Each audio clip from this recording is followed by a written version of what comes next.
In this video, we're going to talk about the best down payment sources for your first home purchase without using your own savings.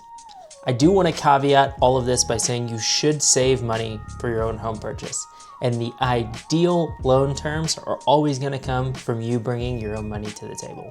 Most first-time homebuyers need to budget somewhere between 3 and 3.5% for their down payment and another 2 to 3% of the home's value for closing costs. However, there are a few options to lower each of those numbers. The first and most popular down payment source that my first-time homebuyers use that is not their savings is a gift from family. Loan guidelines do allow your family members, whether that be a blood relative or in some cases, even a close friend, to gift you money towards your home purchase. And this is way more common than you might believe. It's not something to be ashamed of, and if it helps you get your foot on the property ladder, by all means, take advantage of that. All that being said, you do need to be careful when you receive a gift for your home purchase. Every loan product has slightly different guidelines on who is allowed to gift you money and how those gift funds need to be documented. So make sure to talk to your lender first for your specific situation. The second most common source, apart from your savings, is actually a 401k loan.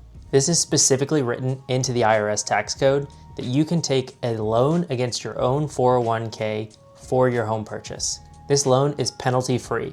You just have to pay interest on the loan, and the cool part is when you're paying back the loan, you're paying interest to yourself. Now the question is, how much can you take out from your 401k? Well, the IRS says you can take out the lesser of 50% of your current balance or $50,000, whichever one of those two is lower. Having used this a few times for my clients, I will say the one gotcha to look out for is that it generally takes 1 to 2 weeks for your 401k provider to transfer this money. So if you're going to take this route, start the withdrawal as early as possible in order to avoid delays with your closing. I hope you're enjoying the video. If you've learned something new about down payment sources, make sure to leave a like. The third most common way is a first-time homebuyer grant. A grant means you don't have to pay this money back. You sign on the dotted line and it goes directly towards your home purchase. Now this may or may not be available in your area depending on the programs that are there. In the two areas that I service most, DFW and Houston, Home Ready First is a fantastic grant program that saves you thousands towards your closing costs. If you're watching this and you've already bought a home before, how much did you bring for your down payment? Let me know in the comments below. The fourth option is to use traditional DPA, down payment assistance. I made a video on this a week or two ago, so I'd suggest watching that to hear about the pros and cons.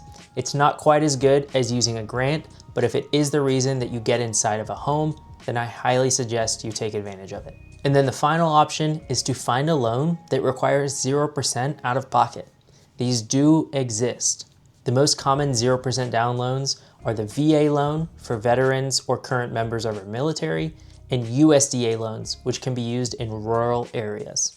VA loans are great, and if you have access to that, I highly recommend that you take advantage of them. As far as USDA loans, they're a little tricky to qualify for. However, they are a great option if you fit within the box. There you have it. Those are the top 5 down payment sources to use as a first-time homebuyer without accessing your own savings. If you want to learn more about buying your first home, make sure to subscribe and hit the link down below for my free first-time homebuyer checklist.